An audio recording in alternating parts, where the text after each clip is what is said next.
Hello, and good afternoon, everybody. Thank you so much for joining us. My name is Colleen Baker. I am a producer here at the Houston Chronicle. For those of you all who don't know me, we're here every week.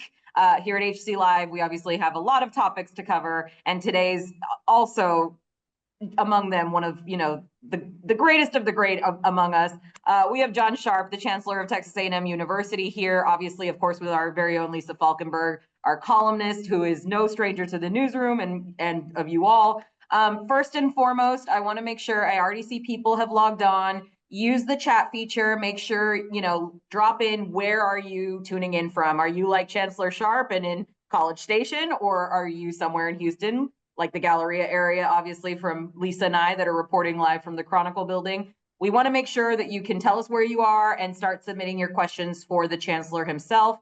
I see Briar Grove is tuning in. I see, a couple of other people, I think, chatting already. Are you in Montrose, Atascocita? I see League City on here, and Conroe, West Houston, and Bel Air, and Kingwood. Okay, so we have lots of people tuning in. I definitely want to see also if you are an Aggie or a Longhorn. I suspect we will have some different people here. I even see Seattle is on the call, so that is awesome. I definitely see an Aggie popping in with some pride there. So obviously, like I said, we have HC Live events every week. For those of you all who are new, we will be posting this conversation to our Houston Chronicle YouTube channel afterwards.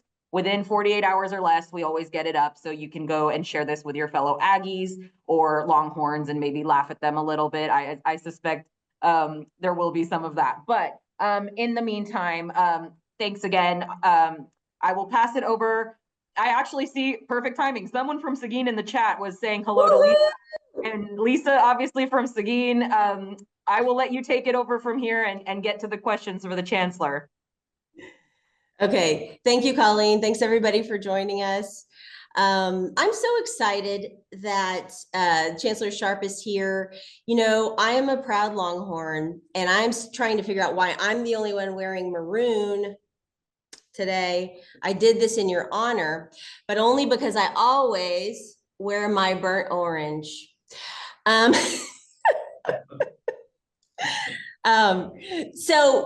I had a column, it was published yesterday online about your legacy, and then it'll be in Sunday's print edition, ticking off your amazing accomplishments at A&M. And, we could go on and on about the law school and, capital construction.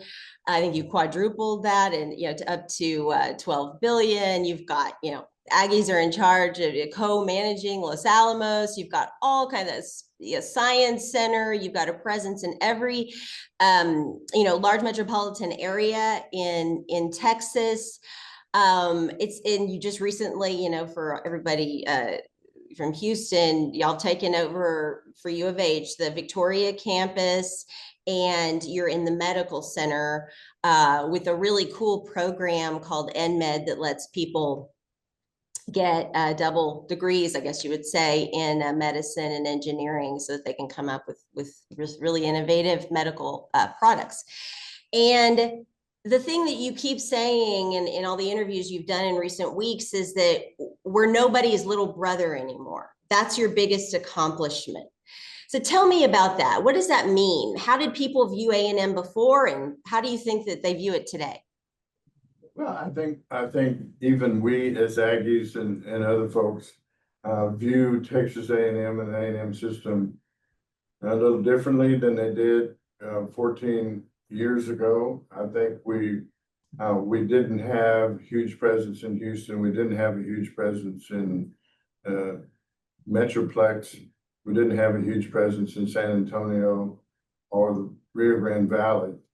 And A&M has always owned most of rural Texas because of our extension service, and we have a presence in 252 of the 254 counties. But we didn't have that kind of presence in major metropolitan areas. That has all changed. The Rellis campus and those things, the law school, which we didn't have at the time, we're taking our National Academy members. We had 11 back in 2011, which is a measure of the preeminence of your faculty. We have about 60 of those National Academy members now and things like that. And that's one of the things that really has helped juice up our research. So A&M research all of a sudden is the #1 research in the state, and really the Southwestern United States. You have to go to East Coast or West Coast to find a bigger research university than A&M. And you said y'all passed MIT for the first time in engineering? Engineering research for the first time. I think this is the first time anybody's ever passed MIT, but last year or early spring of this year, U.S. News announced that we had passed MIT in engineering research to be #1 in the nation. MIT is #2. So the other thing that's just really fascinating is political influence. I mean, you know, A&M was a school that used to be, people weren't Aggies, they were farmers, right? That's what they called themselves. And you've got the Corps, you've got a military back, you've got a lot of strengths there, but not a lot of political influence. And so I was interested, you've served as so many things. Let me see if I can get them all. House member, Texas senator, railroad commissioner, state comptroller, and you looked around Austin and you didn't see many Aggie rings. And so what was your solution to that? Well, when I came here in my interview for the job, they asked me what I wanted to do. And I said, well, I'm gonna stay here about 3 years. My #1 goal is to get a law school because I'm sick and tired. It's the only people that can get through the legislative session without losing a ton of money are very rich people and attorneys, because attorneys can keep their practice going. I was a real estate broker and I like starved to death, and it took me another 3 months to get my practice going. When I went back, and I said, in order for A&M to have influence, I have to have law school. And so I figured it would take 3 years. And if I couldn't do it in 3 years, it couldn't be done. And we got to law school in about, 6 months, something like that. There were 3 law schools that were targets. One was South Texas College of Law in Houston, which A&M had tried before, but they, when you don't work with the coordinating board, you got problems. So that didn't work. This coordinating board, I knew we had a chance because Perry was governor, and Perry had appointed virtually every member of the coordinating board. I think about 6 of the 9 were A&M graduates, something like that. And so I figured if we got a shot, this is it. So next we did all 3 at the same time. We went to San Antonio with the law school in San Antonio, St. Mary's, and we got the okay from the board, the entire board of regents, board of directors of the St. Mary's Law School, but the Catholic chancellor in Missouri that was over law schools vetoed it. And so that left one place, and that was Wesleyan. And we were talking to them at the time, and we were lucky in that Wesleyan needed some money to beef up their main campus, not the law school. And so we made them an offer. They couldn't refuse, I guess, and proceeded to buy that law school, and then provided them with enough money to fix their accreditation problems with the main campus. And that law school has, as you know, has risen in the rankings faster than any law school in the state of Texas. We passed every law school in Texas except one. We're now 22nd in the nation. I think UT Law is 15, 16, something like that. So I think it'll be the #1 law school in Texas within the next 5 years, maybe something like that. Well, we'll see about that. Jim, I don't know if you're still on, but there's like a little we're going in and out in terms of focus. I don't know if anything can be done about that. Yeah. Well, I'm wondering, now that y'all have so much confidence and you've kind of shaken loose of this inferiority complex, Might you adopt a new fight song that's about something other than beating UT? No, if something happens twice here, it's tradition. And that song ain't gonna change. I guarantee that the person that tries to change the song or the yells or anything else is not long for this world. Yeah. Surprisingly, UT couldn't change its song either, its school song when they Yeah, UT talks about beating A&M and their song, and so it was prophetic that we would eventually get back together again. So talk to me about the future of higher education. There are a lot of people who are very concerned about academic freedom and whether it will survive the growing political influence. And because you have a nuanced take on a lot of things, I guess I would ask you whether you think academic freedom, as we've known it, should survive. There are some arguments that it's been abused or professors have too much, leeway and that it's hard to dismiss them or deal with it when they've done something, when they're not performing the way that they should. Well, the important thing of academic freedom is to realize that there's a board of regents for a reason, and they run the place. It is not the faculty senate. It is not the council of principal and investigators and folks like that. But what's important and what's important with the cooperation is that there is cooperation, that the faculty senate, and for that matter, individual members of the faculty have open access, not just to the chancellor, but to the board and to the deans and all those folks, and that their ideas and their positions are taken into consideration. At the end of the day, the board, the chancellor, and those folks make the right decision. But I think that's what happens here, and that is that we spend a lot of time. I mean, the three major faculty organizations are in my office once a month, talking about things they need, things they don't need, different problems and things like that. And they do the same thing with the president, do the same thing with the deans, I'm sure. And so academic freedom was never designed, I don't think, for, to say, okay, we're going to dictate what the policies are. There is a president, there is a chancellor, there is a board that decides what those policies are. Where you get in trouble with the faculty is when you don't listen to them, when you don't take their views into consideration seriously. And I think here we do a really good job of that. And then I don't know if a lot of people understand your role when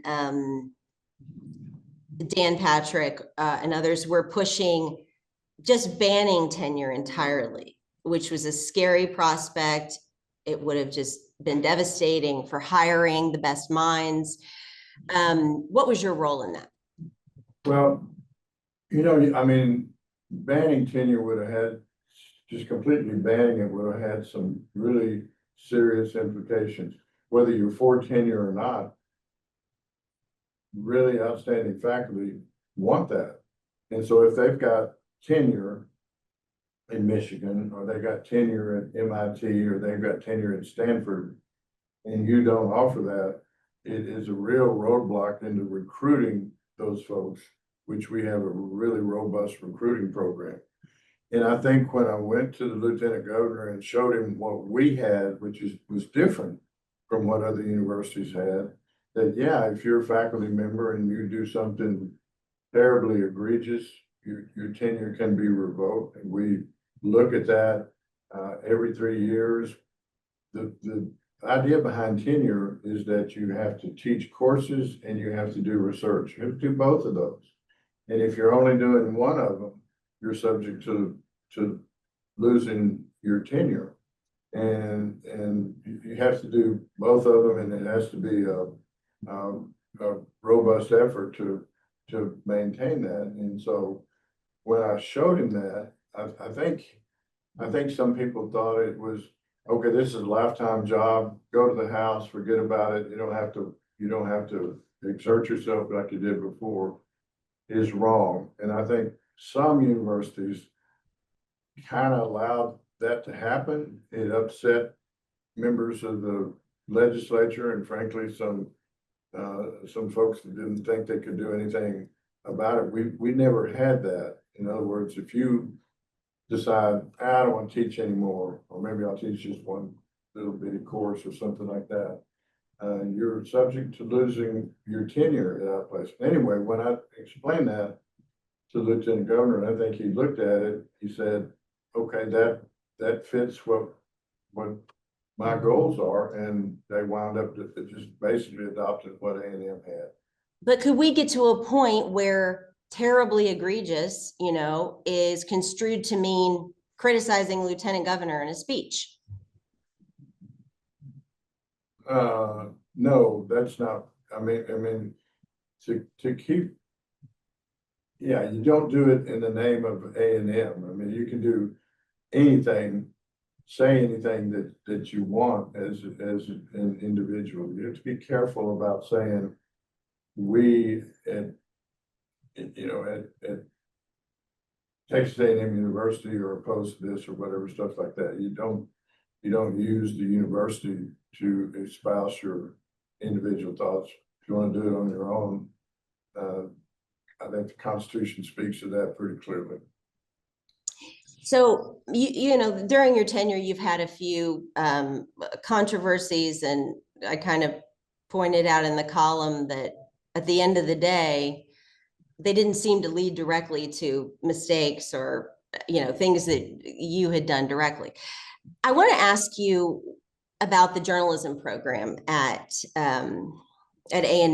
And, obviously this process had begun to hire, an offer had been made to Kathleen McElroy, who's a very, prestigious journalism professor at UT, who's Black and had certain views about diversity. There seemed to be then suddenly this effort to whittle down her contract until the point where she's saying, hey, what's going on here? What am I going to do? Am I going to go at all? And she ultimately chose not to.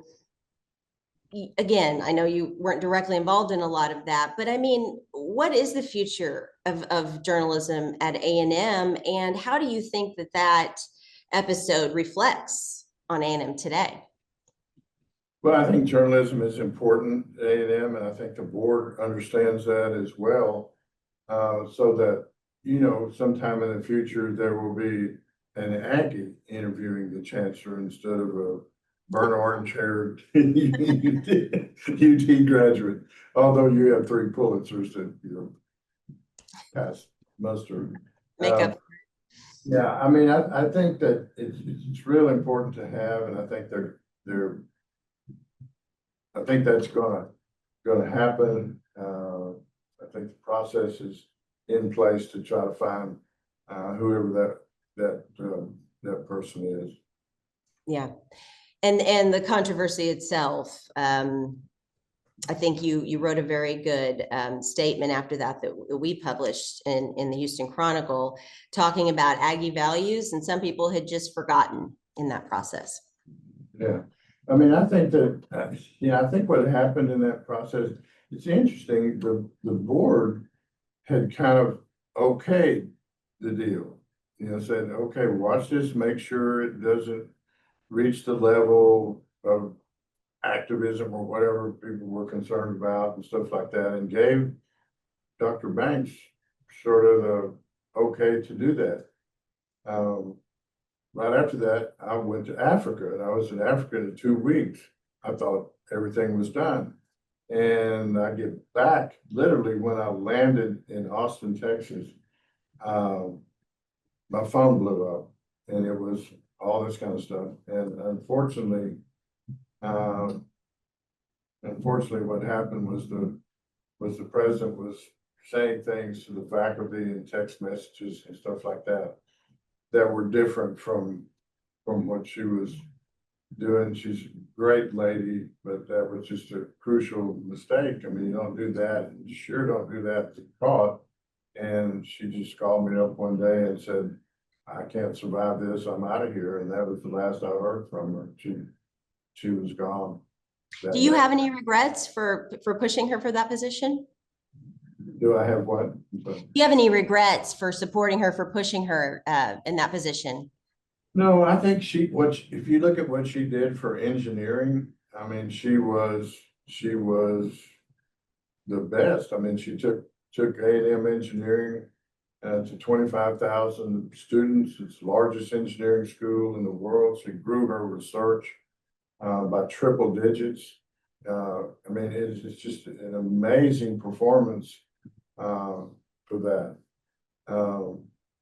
But I think she just felt so much pressure because of social media, and so many people at A&M were, upset about this and stuff like that, and stuff that people were writing, that she just overreacted in a wrong way. I don't know if you can anticipate that, but if she would have done for A&M what she did for engineering, it would have been pretty amazing. The reason that you've been, or one of the reasons you've been so successful, is your political experience and your political instinct, because there's so much politics involved here. I wonder, we talked about the fact that A&M just tends to be a more conservative institution. It's in its DNA, with so many engineering students, so many agriculture students, and a lot of other people who go there because of a more conservative culture.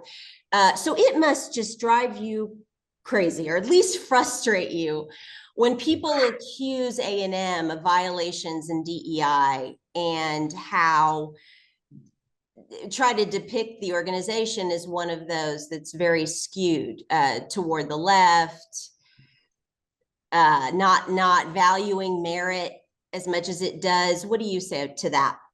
Yeah, those people are idiots of the first order.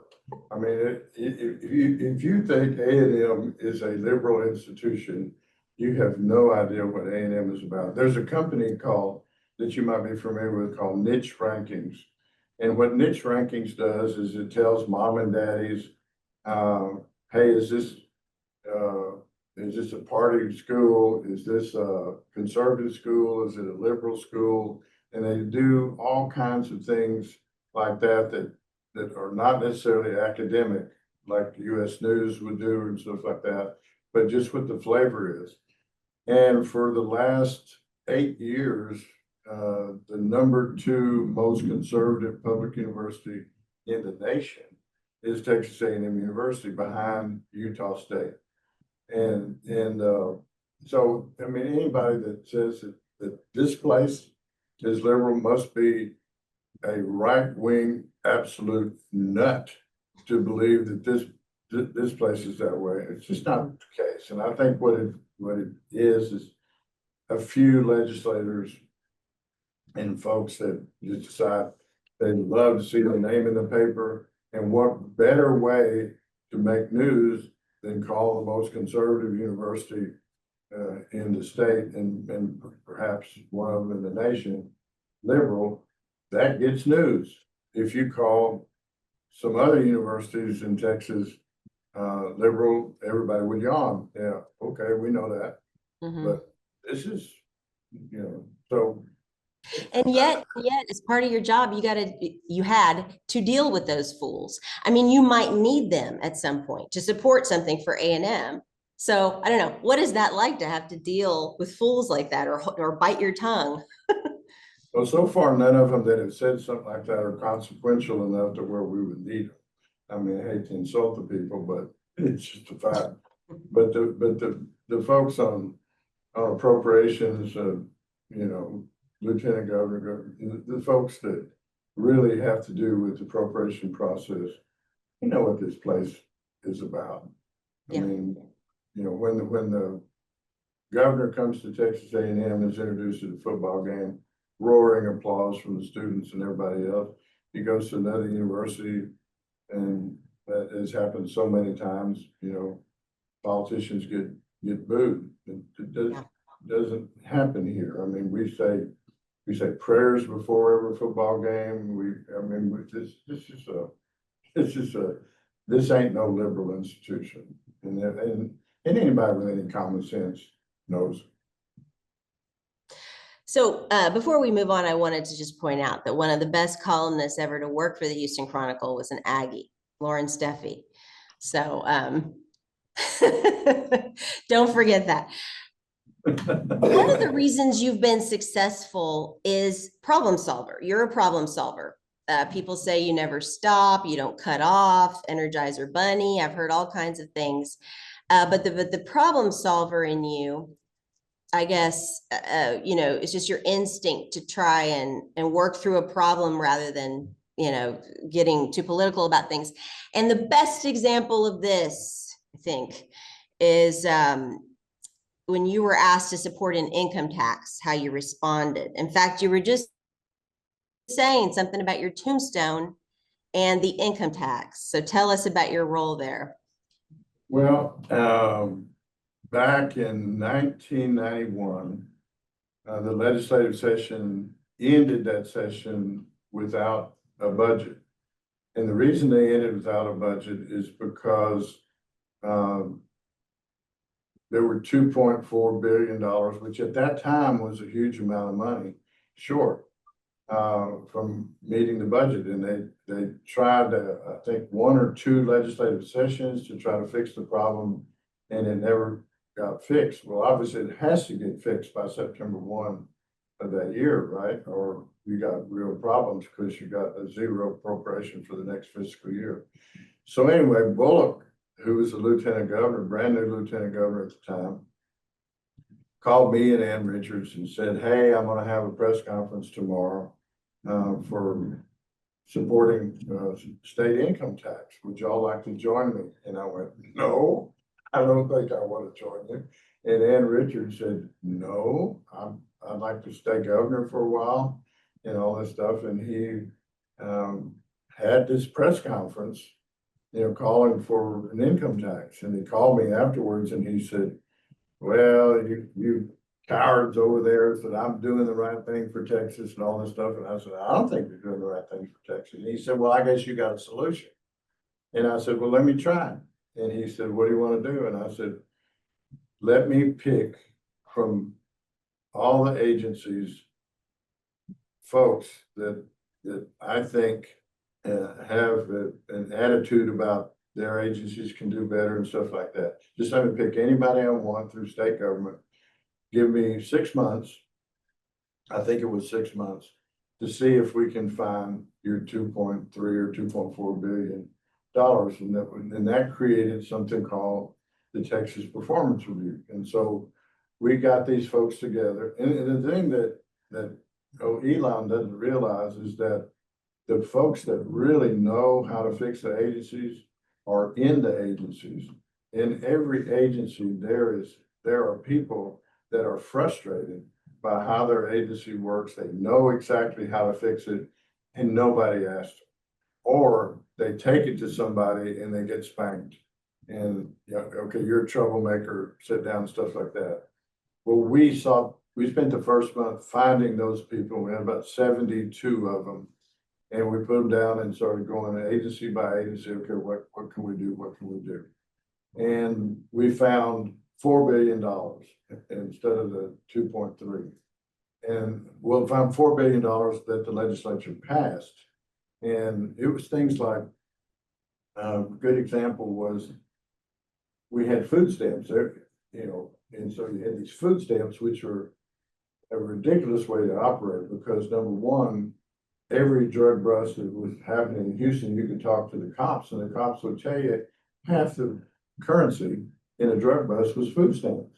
Because they were paper at that time. People may not know, but they were little stamps. They were paper. Yeah. And so but they were good as cash. I mean, you could barter them for anything. And so, you know, drug dealers and folks like that would take food stamps, same as they'd take dollars.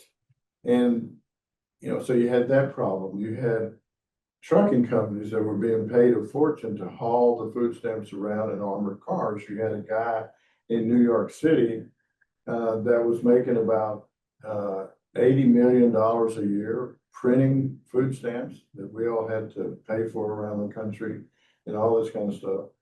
And so we decided, let's see if we can do this electronically. And so we came up with this EBT card, electronic card called the Lone Star card. And we couldn't get it through Congress. We had to get it approved by the Federal Reserve and the banking folks.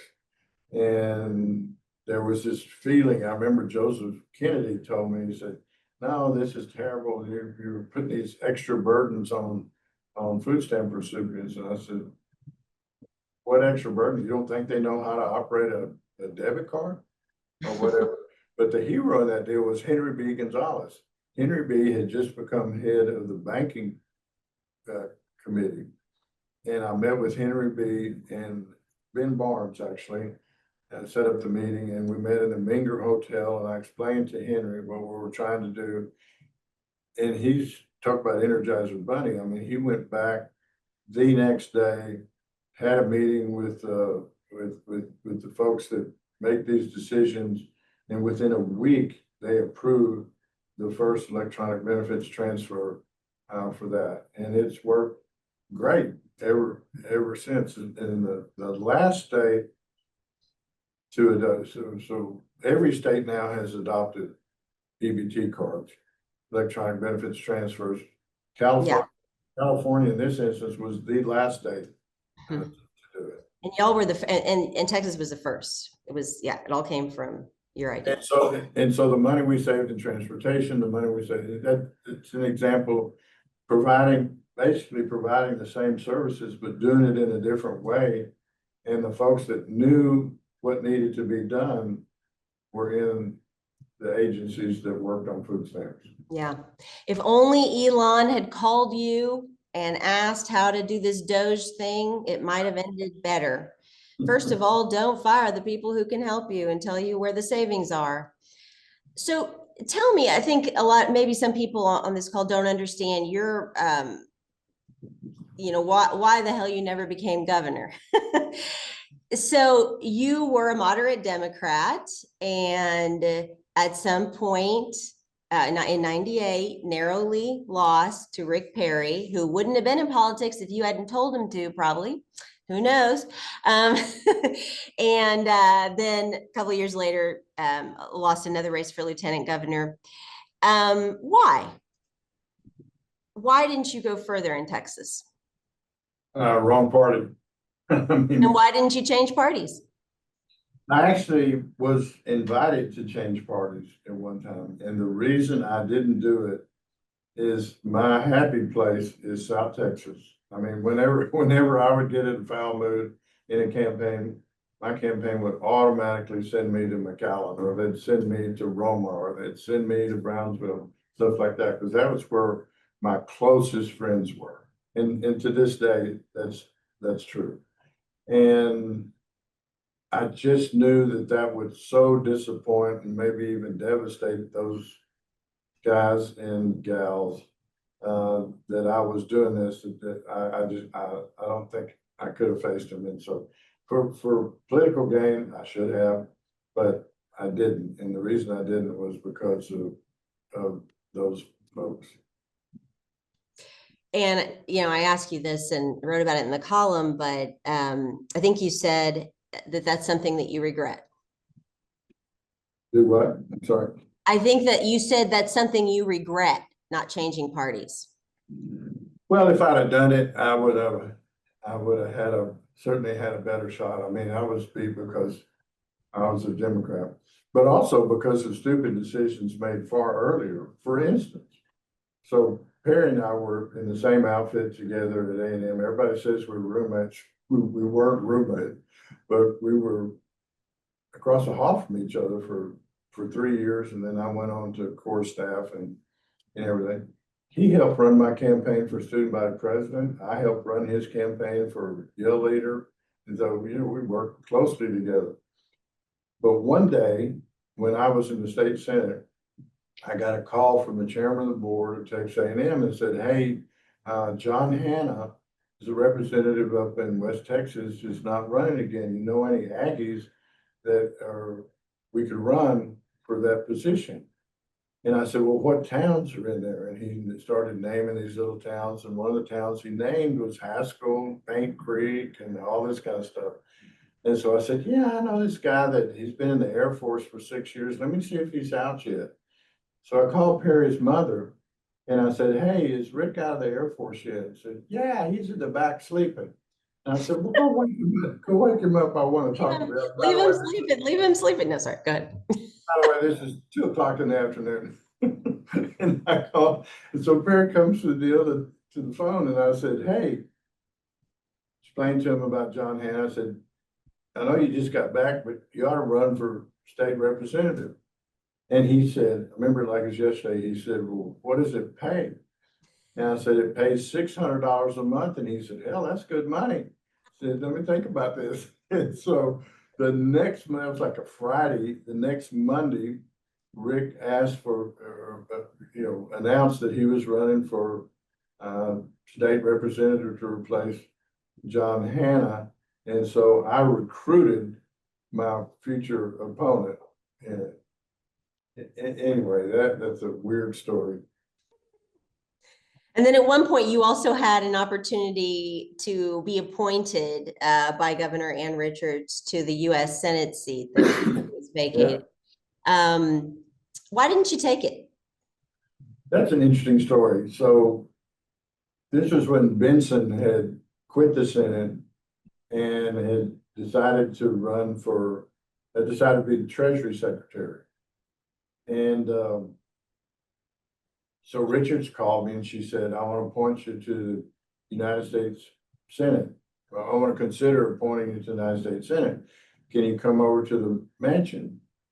And I said, yeah, I'll be there, and I would be there tomorrow at 2 or something like that. Anyway, I go over there. And when I get there, Richards has 5 pages of typed out stuff, names of bills, and how I am to vote on each one of those bills. And I looked at her and I said, Richards, you need to appoint yourself because you're the only person that's going to do this. She said, yeah, I thought about that, but that's too tricky. I don't think people would like it. And I said, if you want to appoint me, as a U.S. Senator, then appoint me, and then I'm going to vote the way I see fit. And I was, even though we were really good friends, I was a bit more conservative than Richards was. And I mean, when I was in the House, I had the 3rd most conservative voting record in the House, and, above some of the Republicans over there. And I think that unnerved her that I would make votes that were so contrary to her that it would upset some of her base and stuff like that. And I just told her that I love you to death. Thanks for the opportunity, but really you ought to appoint yourself and you ought not be giving people, instructions on how to vote on damn near 100 bills. Yeah. So anyway, that's why that didn't work out. So Colleen, how are we doing on time? I want to make sure we're getting some of the other questions in. Yes, we are doing well. And reminder, obviously, we are accepting audience questions. Drop them in the chat for Chancellor Sharp as we start getting into them. I can take over for a second because we've had some come in. And the first person was actually asking, in regards to kind of, you talked about this a little bit, but universities indoctrinating students, right? It doesn't even matter what university, if it's A&M, Austin, UT.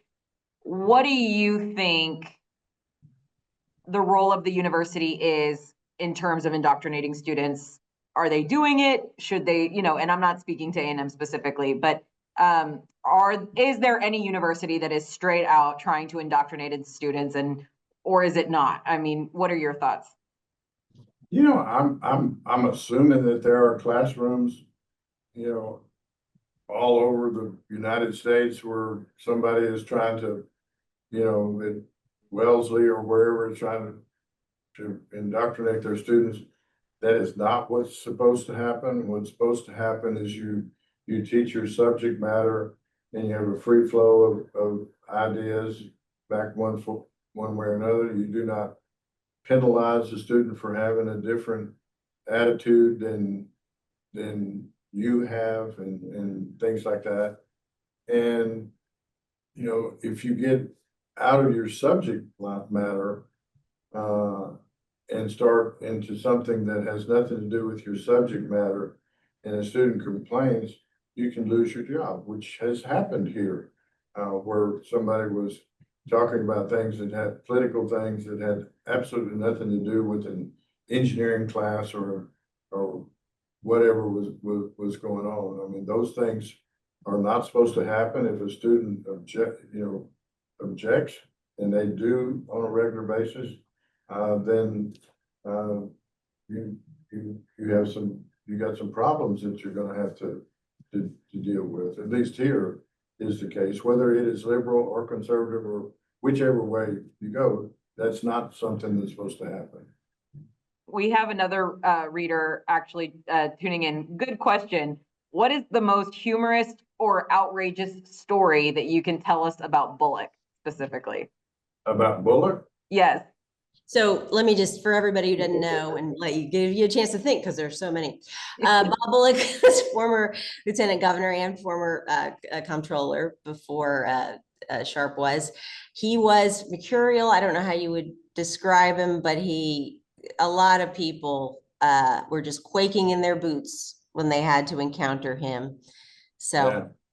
Well, I mean, Bullock and I got along great because he knew everything about my agency, because he came there before, and he knew what that agency could do in terms of money, in terms of dealing with the legislature, in terms of fiscal notes. And if you put a high fiscal note on a bill, it's dead. If you put a zero fiscal note on it, it's got a chance, and all kinds of things like that. And so I never felt much of his wrath. I did have one cardinal rule though, and that is before every meeting of Bullock, I would call his secretary and say, did he take his medications this morning?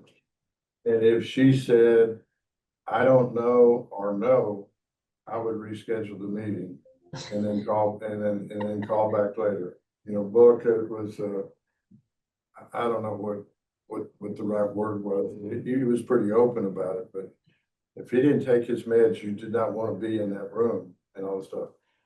He blew up on me one time, and that is George Bush, who he was very close to, was trying to come up with a way to lower property taxes, or I forget what the bill was. And he never called and asked for our help and stuff like that, but we were sending some stuff to him anyway, to his staff members, and trying to figure out exactly what he was trying to do. And Bullock, I think he missed his meds that particular day, and he started screaming and said, how come y'all won't help? I said, we're doing everything he wants, and all this kind of stuff. Anyway, he kicked me and Billy Hamilton out of the room. And I told his secretary, I said, you tell that old man that he's gonna regret this. And so I shouldn't have done this, but I go back to my office and I said, no one gives Bullock anything until I say otherwise. If any of you give him any information about anything short of making an open records request, which we have to follow, that's it. We freeze him out. And then about and Bullock was a freak for information. I mean, he wanted to know everything. And so we started giving all of that to the speaker and to the governor and other folks and did that. And so in 4 weeks, Bullock called Billy Hamilton and he said, tell Sharp that I ain't going to say it to his face, but tell him I regret throwing him out of my office. And that ought to be good enough for him. And so Billy comes over, and Billy's kind of shy and everything, and he says, just got a call from Mr. Bullock, and Mr. Bullock says he regrets throwing you out of the office. And I said, that's good enough, I'll take it. And then we started our relationship again, never had any more problems. But ooh, man, talk about mercurial. He was the smartest guy in state government. yeah. I mean, knew everything backwards. Well, he didn't know about that income tax wouldn't be acceptable. So he had to get accosted at the Galleria before he realized that people, weren't having that. Oh, he told me about that Galleria thing. He Yeah. said, he called me up and he said, my God, I never caught so much in my life. And he said, this one guy in the Galleria says, hey, there's Bob Bullock, the guy that's trying to get an income tax. And he said, all of a sudden there was 200 people gathered around me screaming at me. And he said, that sort of soaked in a little bit about how unpopular this thing was. Yeah. So we've got some pretty substantive questions here. Somebody wants to know what you think about the impact of overturning in-state tuition for students who are graduates of high schools in Texas, been here 3 years, but they're not here legally. What do you think about that? Gosh, are you talking about the Dreamers, right? Right. Well, yeah, they started to use that Texas Dream Act. That wasn't really what it was called, but yes, that's what we're talking about. Yeah, I mean, these were kids that were born here and are going to school here. So they're not documented, so they're not legally in the country. Their parents brought them probably as young kids, but they've gone through high school at least 3 years, graduated from a Texas high school, and then almost unanimously, the legislature passed this law years ago under Perry that allowed them to have in-state tuition. And this isn't a lot of kids. Takes a very special person to even get to that, past all the hurdles that these kids face to even go to college. But just recently it's in the process of being outlawed by, Attorney General Paxton and Governor Abbott. Yeah, hindsight is better than foresight, but I think Perry and the legislature probably were compassionate in doing the right thing at the time that they did it. The politics have all changed because of the Trump administration and things like that.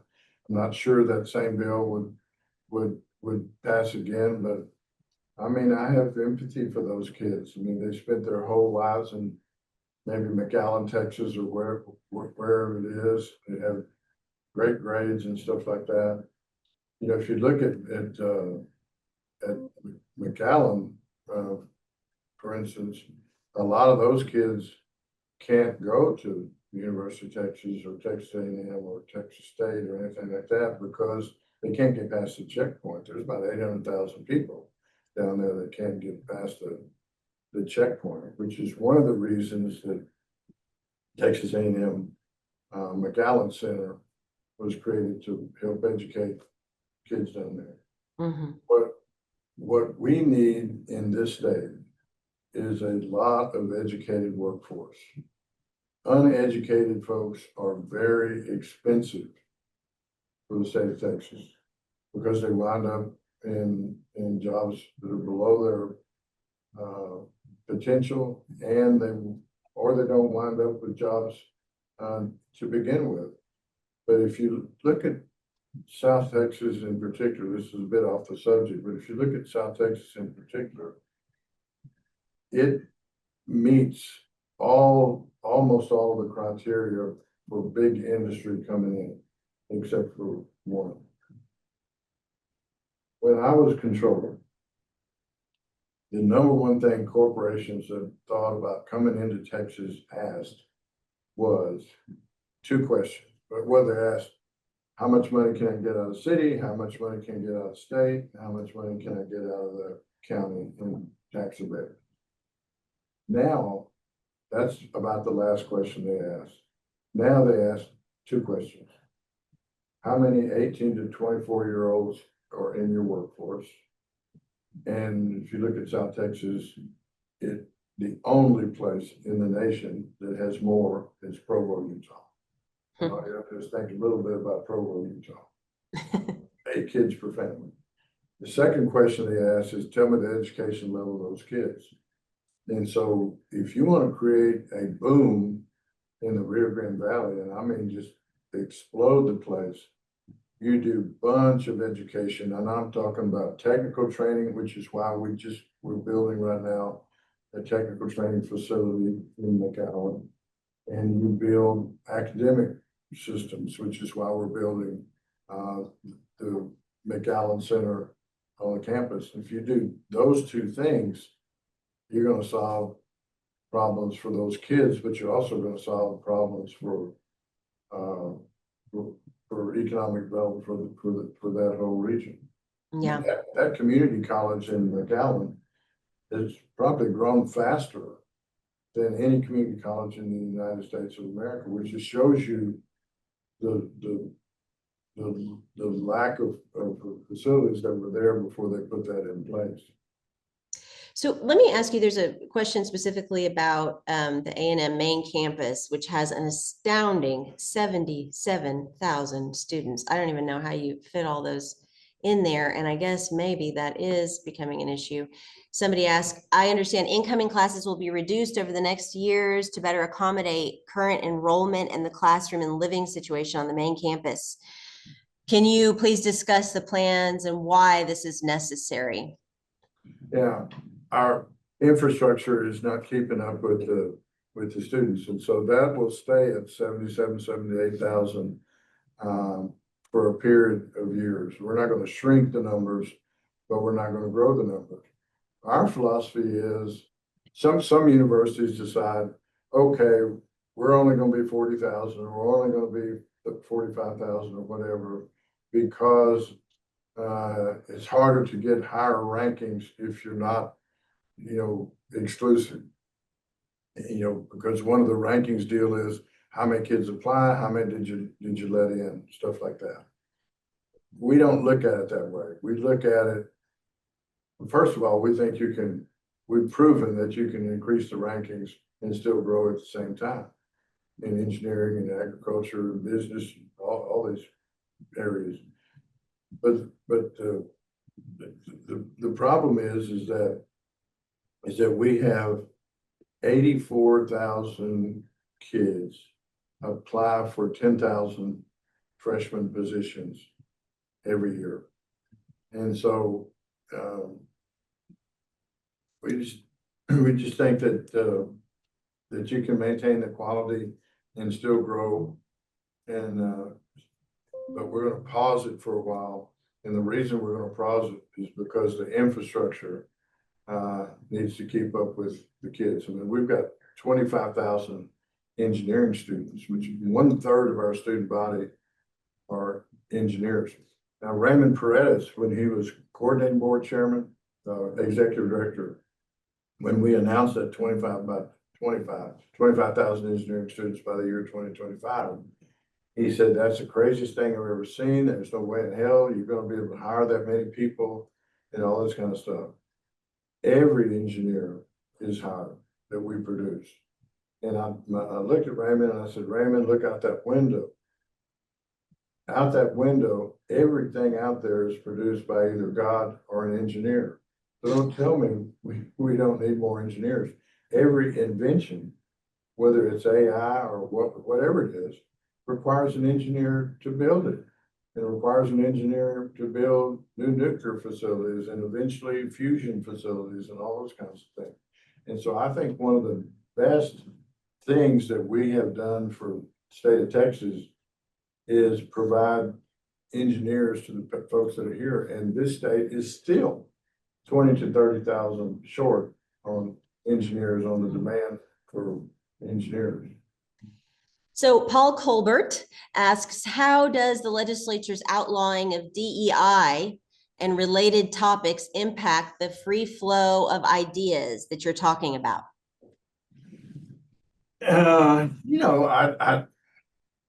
Here's my take on this. And how you doing, Paul? And Paul and I served in the legislature together. He probably was the smartest member of the legislature at that time, which is not saying much, but he was very smart. But I think the problem with all of this, including recruiting, is lazy bureaucrats. And let me explain what I'm talking about. So the person over admissions, you know, gets this idea that, okay, I've got to have, everybody's raising hell because I have only 3% Black, or I have this percentage of Hispanics, this percentage of Asians, whatever, stuff like that. The goal of having universities or any other public organization look like Texas is a goal that most folks can live with. It depends on how you do it.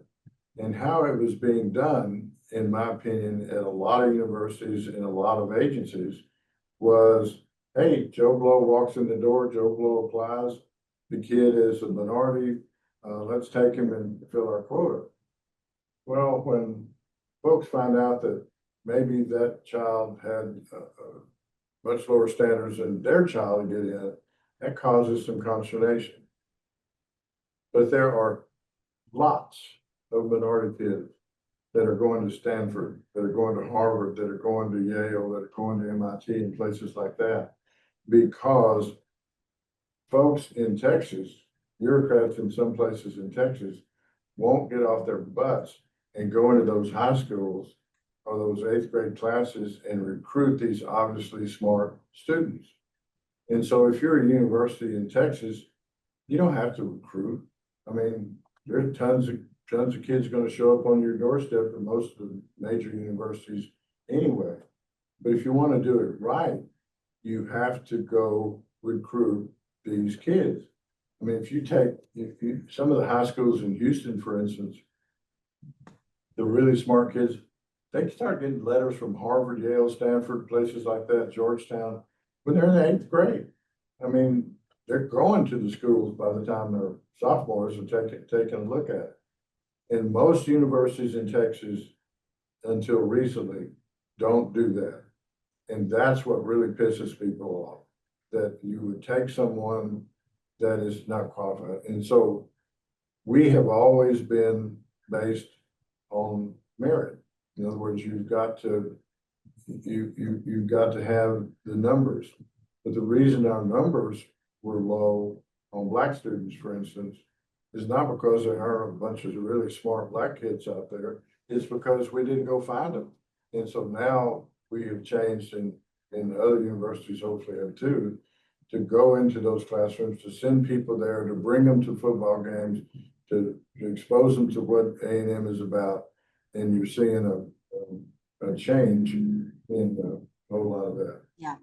And I think what he's pushing back and saying that, but the legislation forbids discussion of the history and actions that caused the need for DEI. Well, I don't know about the history or all of that stuff. I just know what the problem is. And the problem is there are too many people sitting on their butts and not going out and recruiting, you know, really smart people. And that's what you have to do. You can do this based on merit and take the very best students, but you got to convince them that they need to stay in the state of Texas and not wander off someplace else. Okay. So this has been just great. And I wish you could see all the comments, people thanking you for your public service, people saying, hey, maybe you can still run for governor. You have my vote. All kinds of, you know, somebody pointing out that actually Brazos County is blue, or the precinct around A&M or something. They want you to know there's a Democratic presence there. I have to ask the most important question of all, though, really. I am asking you in this moment to set the record straight on the cricket story from your time at A&M with Rick Perry, because I've heard so many different versions. Y'all were being chased by a hippie, which doesn't sound too scary. You're being chased by a gang, by the Banditos. What happened? You will not think this is a true story. It's so incredible, but it is a true story. I have told this story in front of Perry. I have asked Perry if he'd like to make a comment, if he'd like to refute any of it. He says, most of the time he says, as long as you're eating the crickets and not me, I'm good. But here's the story. The first week we were at A&M, it was me, Rick Perry, a guy named George Farpall, a guy named Bob Shepard, and a guy named Kenny Hill. And we decided, okay, no football game this weekend. We're gonna go to a real party place and have a big old time. And so we chose Waco, which meant we didn't know a damn thing about Texas. Because to Waco, we get to Waco and we find out that George Vorpal's father, the house we're staying in, is a Baptist minister. So there is no booze in that house. There are only five of us that had fake IDs, and that was me and Perry. And so we were told to hitchhike down to the Shell station that sells the kolaches down in West Texas, just south of Hillsboro. And so we hitchhiked down there, and then Kenny Hill, who was the only guy that had a car, probably in the whole university, and he was gonna come pick us up in 30 minutes or an hour or something like that. So Perry and I go down there to that little Shell station, and we buy 2 cases of Schlitz malt liquor bull. I mean, you have to be old to remember Schlitz malt liquor bull. Came in little cans and had a hell of a wallop to it. We take it over to the other side of the interstate, underneath those big street lights that are still there. And we're waiting for Kenny Hill to come pick us up. Well, 30 minutes go by, an hour goes by. Perry says, you know, this stuff's getting hot. Maybe we ought to have one. So he had 1 and 2, 3. And Perry really always been a cheap drunk, but he got a little buzzed. So here come these bikers by on this bypass road, access road. And I'm from South Texas. I looked at the back of their vests and said, Bandito. And I knew these ain't folks. I mean, don't even make eye contact with these people. Well, Perry waves at them, but he didn't use but 1 finger in that wave. And those guys turned around, parked their bikes, come walking at us. Perry's behind me, squealing like a pig stuck under a gate. And one of them has brass knuckles, one of them has a chain, one of them has a knife and all this kind of stuff. And they are coming across the road. And Perry's hollering, do something, do something. I was scared too. Perry was behind me. And so it was cricket season, and there was just thousands of crickets all over the road and the grass and everything like that. So I just picked up 2 handfuls of crickets. I have no idea why. My wife just hated me telling the story. And I put the crickets in my mouth, and I started chewing them, cricket juice running down. And the head guy gets about 10 feet from me, and he says, hey, these guys are too blanked up to fight. Let's get out of here. And they got in their car and left. Biggest political mistake I ever made, I tell people. And they say, why was that a political mistake? I said, because had I not eaten those crickets, they would have killed Perry and I'd have been governor of Texas. Well, you can still It could have run, killed you too. apparently. People still say you have their vote. So, but on that note, we are at time. Thank you again so much to Chancellor Sharp, and of course to our senior columnist, Lisa Falkenberg, for the time this lovely afternoon. Again, we have HC Lives every week. Coming up, we'll have different events, all on different topics and different leaders and politicians like Chancellor Sharp himself. So thank you again so much for the time, and thank you to everyone for tuning in. Again, we will be posting this to our YouTube channel. Give us about 48 hours, it will be up, and you can share and rewatch it. And as always, we will see you guys next week and the week after that. Stay tuned, follow us for all the updates on HC Live, and Lisa's column will be coming out all the time now, so they'll be able to follow this conversation. Her interview with Sharp was, I believe, published yesterday, and so we'll continue to cover all these topics. Thank you guys for joining us. Take care. Thanks. Bye, thank you. Great. It was an honor to talk to you again. Thanks, Chancellor. Hey, when you get a chance, go to NASA and look at those 2 buildings we're building over there. I will. I can't even fathom what you're talking about, so I need to go over there. Each one has the same footprint as Kyle Field. One's a moonscape, one's a Marscape. It's gonna be for testing robots. Yeah. And even I, when I saw it, I went, shit, it's this big. You can't miss it. It's a little Aggie flag, well, pretty good size Aggie flag flying on top of the build crane. All right, I'll go look. Thank you, Lisa. Best of luck.